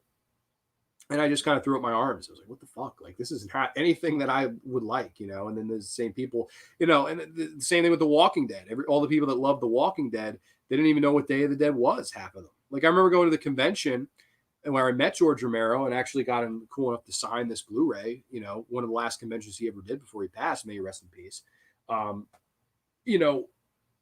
I remember standing online and these kids being like, oh, we're here to see, I forget if it was Norman Reedus or the kid. I don't know who they were there to see. But they were like, oh, man, so-and-so's here from The Walking Dead. I was like, oh, fucking Godfather of the Zombie is here. And they were like, oh, we've never seen any of his. I was like, never seen any of his movies. Like, what the fuck? Like, I don't know. That part, sometimes I hear something like that, I'm just like, dang, like, you don't even know who George Romero is, but you're a huge zombie fan and you love The Walking Dead. Sometimes I hear that stuff and I'm just like, I don't know. I'm about to say I'll remake Day of the Dead. Hey, man, go for it. I'd love to see that. I don't know if any of you all know, the original George Romero script is online to read, and it's fantastic. It's similar to Land of the Dead in some ways, and its grandeur and being epic, but it's a lot different from Day of the Dead. And it's really a movie that I would have liked to have seen George Romero make in another world. But I do think the Day of the Dead he brought us was more up his alley, and he was much more able to, execute on what he was trying to say. Of course, the zombies with the guns, and the whole Pilato and Frankenstein and all those things, and choke on him. That movie is just great. And Romero always says it's the real trolls that like Day of the Dead over Dawn. I love that personally. I don't know if I could afford to make the Ben-Hur of zombie movies, as Tom Savini said. Oh man, that would be really cool though. I don't know. I part of me now, you remade all three of these movies, and we've gone over them tonight. 2 out of 3 ain't bad. 2 out of 3 ain't bad when we're talking remakes, because I'm no stranger to disliking a lot of popular remakes. I don't like Texas Chainsaw Remake. I will forever hate that movie.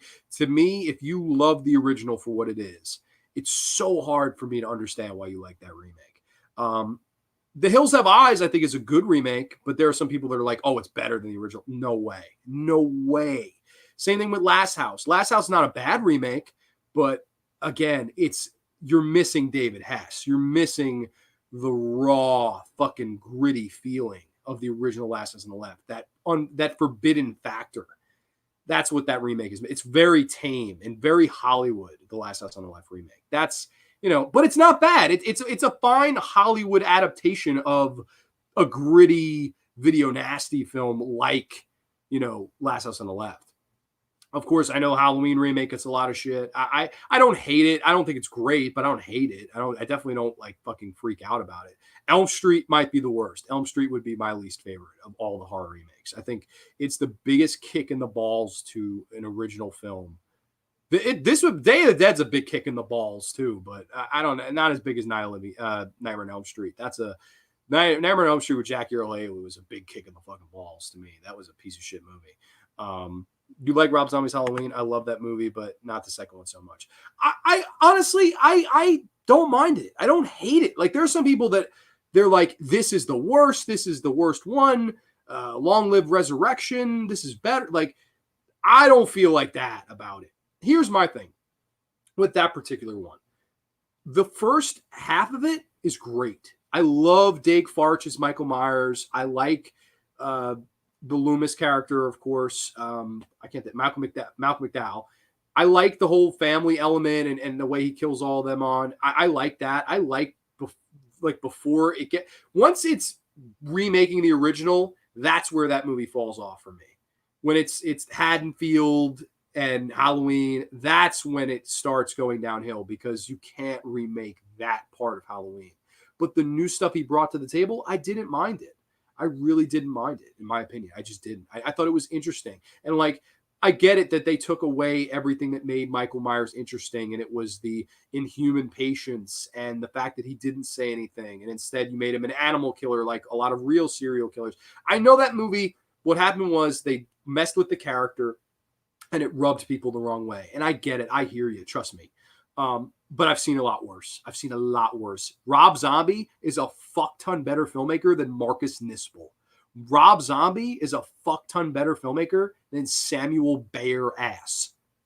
Rob Zombie is a lot better fucking director than the idiot that made the Fog remake. Okay? Like, just from a technical standpoint, he's better than those people. As a writer, I hear you. He's not a very good writer. I don't know how he's going to write the Munsters. Is Eddie Munster going to curse out Yvonne DiCarlo's character? Like, fuck you, Mom. If I can't play Kiss in my room, I'll come up there and skull. Fuck you. Like, if that happens in the Munsters, I don't know. It's going to be slightly odd. I just don't understand. Sometimes I figured that Rob Zombie would be good if he had someone to write for him. That was, I think, the thing that really he misses. But from a filmmaking standpoint, watch Devil's Rejects. Watch House of a Thousand Corpses. Watch fucking Lords of Salem. All good horror movies using good lighting techniques, good scare sequences, colorful, memorable characters, good soundtracks. You can get a lot worse than Rob Zombie. I think it's just two things. I said the character, and number two, that is probably, I think the original Halloween is the most loved horror movie ever. And I think when you mess with that, it's just, no matter what you do, you're in a lose-lose situation. Here's my thing, though. I can look at the movie I love, the horror movie that I love the most ever, And I can see what Zack Snyder changed, what he kept the same. At the end of the day, it wasn't a disgrace. I think a lot of people saw that Halloween remake as a disgrace. I don't, though. I don't. There's worse Halloween movies. There are. I think the worst roommate ever is Halloween, the lazy no subtitle of Michael Myers, aka Halloween. I did not like Halloween 2018. I just can't stand it. Worst remake. Thank you. Yeah, no. I don't even know if that's a remake as much as it's a, oh, let's cash in and oh, God. Your version of the Monsters remake sounds like it should be all. Hey, man, it might be. Apparently, they want Kevin Nash to play Herman Munster, which would be fucking wild, man. Big set Diesel, Big Daddy Cool Diesel playing fucking Herman Munster. I don't know. I just thought, like, he can direct it, but you're going to let him write that too? I don't know, man. It's a little bit on the fence about that, but I don't know. That's just me. But yeah, that is, some of my thoughts on remakes. I'm not a big, there's very few remakes I like more than the original. Like very few. Like I know that the big cop out is, oh, John Carpenter's The Thing. I kind of see that as a cop out. Like it's very few people have even seen The Thing from Another World from 57. So it's just like, I don't know. It's hard because The Thing, it almost in a lot of ways people see that first anyway. The Fly is a good remake, but again, it's another, the 50s Vincent Price movie. A lot of people don't see that beforehand. But I don't know. I've never been a big remakes guy, but it was fun to come on here and put 2 remakes over. It was actually refreshing. And of course, take a nice big shit on the darkest piece of shit the world's ever smelled in Day of the Dead 2008. Yes, I want Kevin Nash's Herman or The Undertaker. Imagine, that would be cool. But the best for a remake is Frankenstein 31. Yeah, no, because of course they had Frankenstein in 1910. But again, it's just like when you think Frankenstein 31, you don't go into it thinking, oh, this is a remake. Like as much as I like this movie, you go into it, you're like, oh, it's a remake of this classic. Like that's at least the mentality. The mentality is far different going into Frankenstein. The mentality is I'm going in to watch a classic Universal Monsters movie. That's the difference to me. But unless anybody has anything else they want to mention on here, I'd be down to talk for a little bit longer, but if not, no worries. I see there's a bunch of people in the Heezy, so thank you all for watching tonight. I appreciate that. I'm planning on doing, I guess I could talk about a little bit what's down the road. And also, since I have people in the house, I guess I can mention this now. Scary stories to tell in the dark. Now, these are some of my favorite short stories ever. I was thinking of having certain people, and whoever's here now, it's all fair game. If you would like to read a scary story to tell in the dark on camera, you can make it as spooky looking as you can. Pick a story and send it to me. In October, I was thinking of posting those videos and just to celebrate spooky season, celebrate Rocktober, Shocktober, October, if you will. I think that would be a really, really fun time. So I've already recorded a couple. I've shared it with, I know Mr. Larkin, I've sent it to very, very select few people I've sent it to, but it was really fun to pre-record that. And I figured that would be a really, really fun thing to do in October. So if anybody is interested in recording a scary story to tell in the dark, it could be any story from the original trilogy. Pick a story. Let me know. If you want to direct message me, comment down below. I would like to do that. I also mentioned all this in the first recording I did. So whenever I do upload that, that'll be fair game. I'd love to get Rainbow Fright to do one just because of her voice is fantastic. And I think her reading a scary story would be fantastic. I would love to get her. I don't think she's in the house right now, but Rainbow Fright, if you do see this by any chance, I would love to see you read a scary story to tell in the dark because I think you're going to knock it out of the park. What would you think about Twin or Friday the 13th discussion in October? Twin. What do you mean by twin? I read like a second grader, so I'm out. Oh, no worries. Yeah, no, like I know I asked a few people this, like and I got a lot of answers like that, like, oh, I hate reading or shit like that. I hear it. I don't know personally though. I'm just like, I think it would be a lot of fun. Nate Murphy agreed. Horrorboy agreed. Gideon agreed. Ryan said he'd do one. Connor said he'd do one. He'd actually said he was going to sing the Hearst song, so I was excited about that. I'd love to get Rainbow Fright to do one. Everybody's game. I asked Corey. Corey said, he's really busy, so I don't know if he's going to get to it. If not, no big deal. But yeah, if anybody's interested, please let me know. I would really, really appreciate it. And we're going to do what we can do. It is what it is. But all right, I guess that's going to be all for the show here tonight. Unless somebody, JP, right at the end, brother. We're finally here. We're here. JP, how are the Mets doing? Before I hop off here, how are we doing? I saw Strowman was dealing before I left, but I don't know what the score is now. Dare I ask? And also, you got to tell me the national score. I hate reading, but probably because I'm not good at it. No, I mean that's the thing. You definitely gotta have fun with it. That's the thing. Like when I was doing my recording, I definitely was check my phone. What is going on? What is going on? Wow, my phone's blowing up. I have like 30 text messages. What the fuck happened? Dude, you hop on the graveyard for an hour and 40 minutes and everybody and your mother hits you up. But now when I'm fucking, what's going on? Oh my God, they lost. Fuck. Son of a bitch, man. That fucking sucks. Well, it was good when I turned it off. I guess it didn't end too good. I don't know who blew it. Great show. Went by so fast. Hey, man, thank you so much, Tom. I appreciate you sticking around the whole time. It was really, really awesome to have you on. Too sweet. Peace. Yeah, absolutely. Regardless, thank you so much for checking out the show tonight. Everybody, I will be back next week. I'm thinking of doing a Ju-On The Grudge retrospective. So everybody cheers to a nice, safe, happy, healthy weekend. I will be seeing Malignant in the theaters tomorrow. Long live James Wan. Absolutely love him. Cheers to everybody, and we'll catch you next week. So too sweet. Peace, and we'll catch you next time. Cheers!